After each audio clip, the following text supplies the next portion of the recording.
Prema, president Trump வந்து புதுசா travel pan போட்டிருக்காங்கல்ல, அதை பத்தி சொல்லுங்க. இந்த கவர்மெண்ட்டுக்கு வந்து டிராவல் பேன் போடுறது என்ன புதுசா அப்படின்னு கேட்குற மாதிரி இருக்கு. ஆனால் இப்போ ஒரு புது டிராவல் பேன் இன்னைக்கு தான் போட்டிருக்காங்க. எஃபெக்டிவ் ஜனவரி 21. மிகப்பெரிய ஒரு டிராவல் பேன். ஆல்மோஸ்ட் 75 கண்ட்ரிக்கு வந்து டிராவல் பேன் போட்டிருக்காங்க. இதனால் அங்கேருந்து யாருமே க்ரீன் கார்டில் வர முடியாத ஒரு நிலைமையை வந்து இன்றைக்கி ஏற்பட்டிருக்கு. ஸோ இந்த டிராவல் பேன்னால் என்னெல்லாம் நடக்க போகுது, மிக முக்கியமாக இந்தியர்களுக்கு என்ன ஆக போகுது.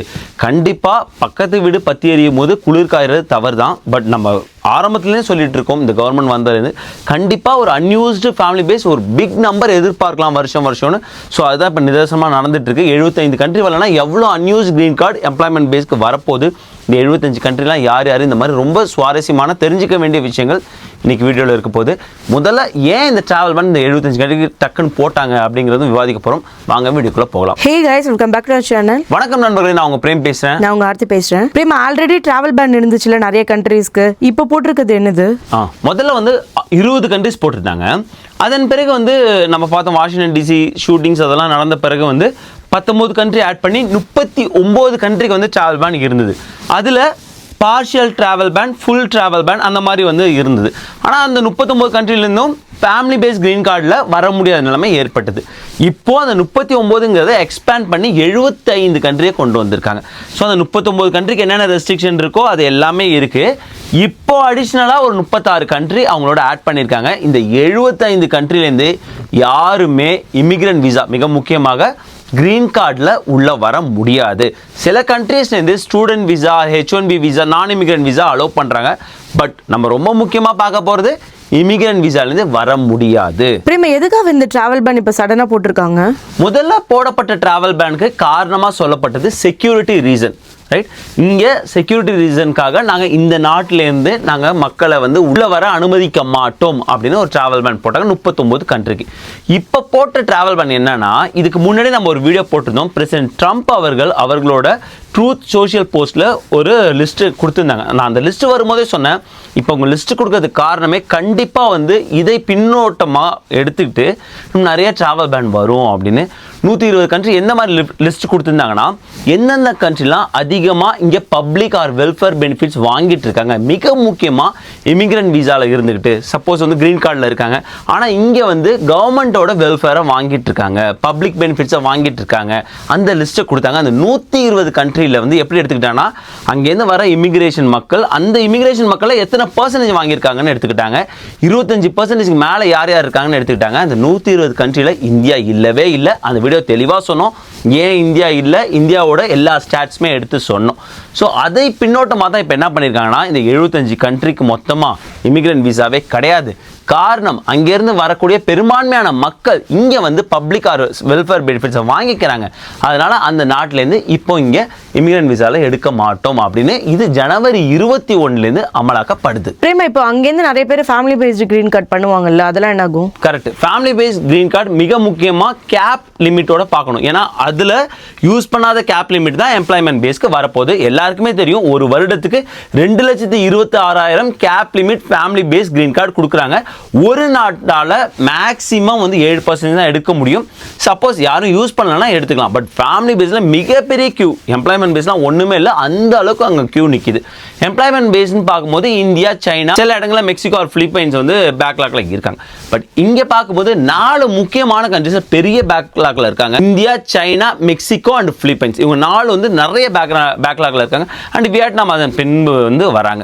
ஸோ இந்த கண்ட்ரியில் வந்து இந்த 4 முதல்ல இருக்க 4 கண்ட்ரிக்கு எந்த பிரச்சனை கிடையாது. இது இந்தியா, சைனா, பிலிப்பைன்ஸ், மெக்சிகோவில் எந்த பிரச்சனை கிடையாது. அந்த மக்கள் வந்து இங்கே இமிக்ரெண்ட் விசாவில் வரலாம். பட் வியட்நாமில் ஒரு பிரச்சனை இருக்குது. இன்னும் நிறைய கண்ட்ரி நான் சொன்னேன் பார்த்தியா 75 லிஸ்ட்டில், அதில் நிறைய கண்ட்ரீஸ்க்கு இமிக்ரெண்ட் விசாவில் வர முடியாத பிரச்சனை இருக்குது. ஸோ அவங்க யூஸ் பண்ணாத விசா எல்லாமே எம்ப்ளாய்மெண்ட் பேஸ்க்கு தான் வரப்போகுது. பிரேமா, இப்போ அப்ராக்சிமேட்டாக சொல்ல முடியுமா எவ்வளோ வரும்னு?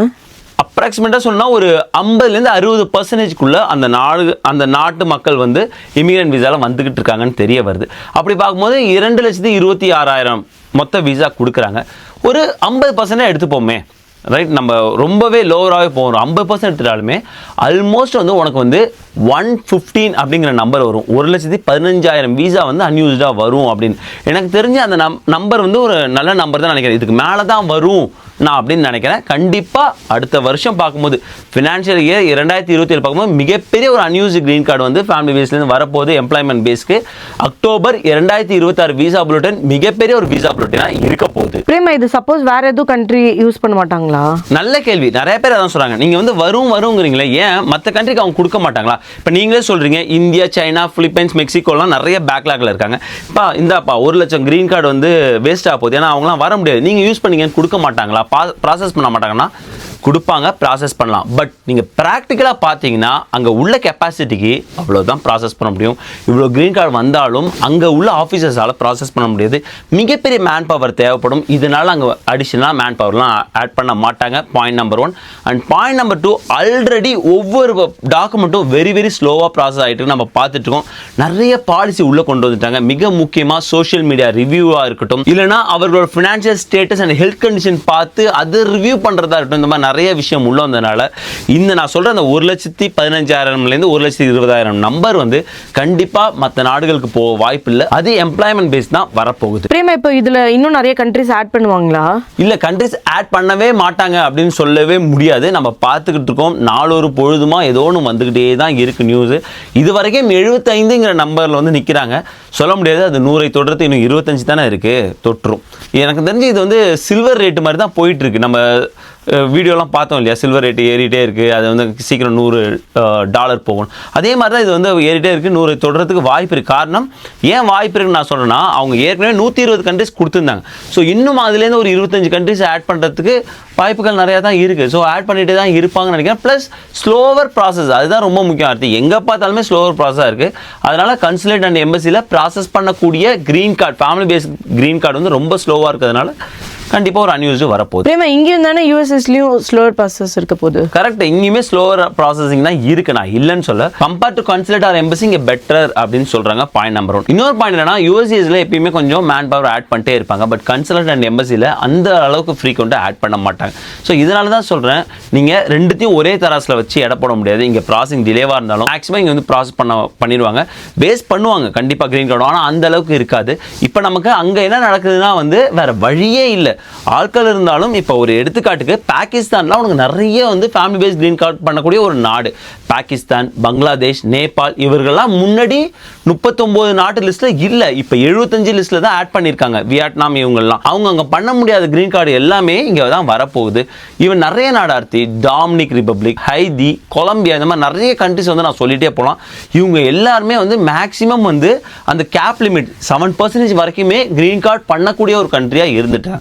ஸோ இது எல்லாமே வந்து இங்கே அன்யூஸ் பேஸ் தான் வரப்போகுது. நம்ம போன வீடியோலேயே பார்த்தோம், இந்தியா வந்து எவ்வளோ வந்து பேக்லாகில் இருக்காங்க. மிக முக்கியமாக ரெஸ்ட் ஆஃப் த வேர்ல்டு, அதுதான் ரொம்ப முக்கியம். நான் சொல்லும் போதெல்லாம் சொல்கிறது, ரெஸ்ட் ஆஃப் த வேர்ல்டு கரண்டில் இருக்கிறது ரொம்ப ரொம்ப முக்கியம். அப்போ தான் அவங்க யூஸ் பண்ணாத கிரீன் கார்டு எல்லாமே இந்தியாவுக்கு வரும், இந்தியாவுக்கு வந்து முழு பலனை தரும் அப்படின்னு நான் சொல்லியிருக்கேன். ஸோ அந்த மாதிரி வந்து நடக்கிறதுக்கான பெரும் வாய்ப்பு இருக்குது 2026 அக்டோபர் விசா புல்லட்டின்ல. பிரேமா, இப்போ இந்தியாவிலலாம் டிராவல் பேன் போட மாட்டாங்கல்ல? இல்லை, கண்டிப்பாக வந்து போட மாட்டாங்க இந்தியாவுக்கு.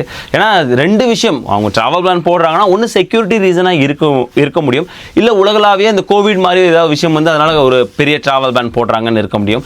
இல்லைனா வந்து இப்போ நம்ம பார்த்தோம் இல்லையா, public benefits or welfare benefits நிறைய வாங்கிட்டு இருக்க கண்ட்ரிஸ் போட முடியும். இப்படி பார்க்கும்போது எதுலையுமே இந்தியா வரல.